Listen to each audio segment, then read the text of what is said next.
to Lord Jesus Christ. Let's begin our today's session with a small prayer. I request all of you to join your hands and be in a prayerful mood. Abba Father, we give you thanks for this beautiful day that you have given us. Thank you for bringing all of us together for this session. Bless each and every one of us. Keep us safe in your mighty palm. We bring to you, O Lord, our parents, teacher, and each of our friends who are attending this session. Send your Holy Spirit upon us so that we understand whatever we are going to learn today. We offer this prayer in your loving name. Amen. So how are you all doing? I hope you all are doing fine. If you remember, in our last session, we were discussing about the fifth commandment, you shall not kill. So we started our session by explaining how the Lord has given us a very precious gift called life. We as individual is expected to cherish each and every experience of our life. So this life can be divided into, destruction of life can be divided into two forms: destroying oneself and destroying others' life. We also briefly discussed about sins against gift of God. So the first one was murder, then suicide, mercy killing, abortion, terrorism, and use of liquor. So through these sins, either we destroy our own life or we destroy somebody else's life. We as human beings, also as Christians, have to keep in mind that destroying our life and destroying others' life is a grave sin. The session also discussed about how we can protect this life. So we discussed about protection of life, protection of nature, which is again God's gift. We have no contribution in creating nature, but we are not expected to destroy nature. Protecting our health, that is both our body and soul. We are given a gift. We are supposed to keep it safe and fulfill the purpose that is given to us. In our today's session, we will be talking about lesson 7, that is sexual purity. I would begin this session with the quote from the Word of God: "You are God's temple, and the Spirit of God dwells in you. If anyone destroys God's temple, God will destroy him." God's temple is holy and you are that temple. Such a beautiful word. The Word of God teaches us that each one of us is a temple of God. Within each one of us, God Himself resides. So we as individuals, we as Christians are supposed to respect that temple. We are supposed to give respect to our own bodies. So when I say sexual purity, many of you must be feeling a bit shy about the topic. I remember when I was of your age and when my biology teacher introduced about sexuality, about biological sex and difference between sex and gender, all this was a topic of shyness. All girls would look down, all boys would look down. So this is something which you are experiencing right now. And being students of 7th standard, yes, you are going through a transformation. Let me tell you about the story of creation of man. So you all must be knowing about Adam and Eve and the story. But then, let's just recollect the entire story again. God created man out of soil and breathed into his nostril. God gave him life. So few days when God created Adam, God saw that, okay, this man I have given all the authorities, he's taking care of my garden Eden and he's enjoying life. But suddenly, God realized that he is lonely. So now what to do? So God created a partner for Adam. Who was this partner? God made Adam fall into a sound sleep, took out his rib and breathed into it. Here, God formed a partner for Adam and her name was Eve. So what do we learn from the story of creation? We see that God created both man and woman. But why man and women? Because there is a purpose. A man and a woman has a purpose to reproduce, to produce kids. The basis of sexuality is either being male or female. Both male and female have the ability to attract each other, to share love and to give birth to children. Both men and women have reproductive organs that should be taken care in a holy way. Both have their own sets of duties and responsibilities as assigned by God. Following them faithfully leads to a formation of happy family. Let's take the example of each of your family.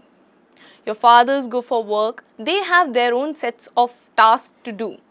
Your mothers also might be going for work, but if not, they're taking care of the house. They cook food for you, they take care of the entire family. So if you carefully observe, the duties that your mothers are doing are the kind of duties almost the neighborhood aunt must be doing. So women has a certain role in a family. Man has his own role in the family. When both this man and women come together, fulfill their responsibilities, do their responsibilities and duties towards the children, a happy family is formed over there. So now, I would like to discuss about the body structure of both male and women. You, as students of 7th standard, must be experiencing various changes in your body, isn't it? Change in voice in boys, growing of hair in private parts, broadening of chest, sense of strength in boys, turning more tender in girls, etc., etc. All this is a natural process. All this are gifts given by God. God has created both male and female differently, both emotionally and biologically. All this has a purpose. A woman can become a mother. A man becomes a father. A woman gives birth to the child. But a man carries the child in his mind. So this is a beautiful combination. A man and a woman together forms a happy family. So when we talk about sexual purity again, an individual requires to be pure in thoughts, deeds and words. Our scripture teaches us that if you have any impure thoughts against your neighbor, sexually impure thoughts, you have done adultery with the person. So, as students, you need to know that you need to keep up the sexual purity to keep yourself holy. Moving further, your book also talks about sexual purity that has to be kept in both married life and unmarried life. But how? Through faithfulness. If a couple is married, both man and woman is expected to be faithful to each other. They are not expected to have multiple partners. There comes trust issue and destroys the entire family. Sacrifice. You must have seen your parents coming together and negotiating on certain terms. They sacrifice on their ideas, they sacrifice certain aspects to run the family life smoothly. Commitment. It is an important virtue. So when a married couple is together, they are expected to be committed to each other. Man has to take care of women, women has to take care of the entire family. That's how a good family is formed. Any relationship outside marriage is a sin against God and the partner. So, on that note, the sixth commandment teaches us, you shall not commit adultery. You should remember that you are the temple of Holy Spirit, and we as Christians have a sole responsibility to keep ourselves holy. Give reverence to this temple of Holy Spirit. So we all received Holy Spirit in various sacraments, baptism, confirmation. So Holy Spirit is within each of us.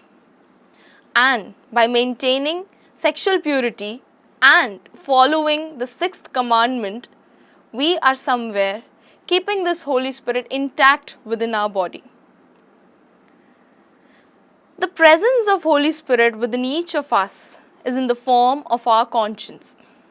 So we need to know that we are supposed to keep our conscience clear. We need to have a good conscience to understand what is good and what is bad for us. So we'll quickly summarize with whatever we studied today. Today, we took up the topic sexual purity. We discussed that we are God's temple and the Spirit of God dwells in us. If anyone destroys us, God will destroy him, and God's temple is to be kept holy. We also heard the story of the creation, how Adam and Eve was created. I also explained that God created man and women with a purpose to reproduce, to have children. The basis of sexuality is either being male or female.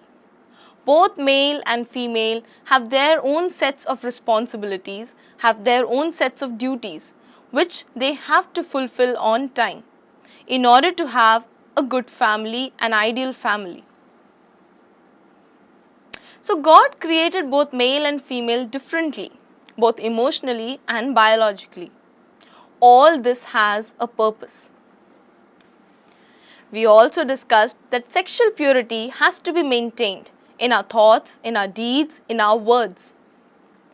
Both married and unmarried people have to be faithful, have to render sacrifices, and should be committed towards oneself and towards their partners. So what is the word of God for today? Our body is the temple of God. We should always remember this, that our body is a temple of God and we need to keep it holy. 1 Corinthians chapter 6 verse 19. What can be today's resolution? Understand that we are dedicated to Lord, so let's keep ourselves holy. I'll wind up today's session with a small prayer. Our loving Jesus, bless us who are weak human beings to live in purity. Teach us to see others as children of God and behave towards them respectfully. On that note, I would like to conclude today's session. We'll see you next time in the next session. Till then, take care.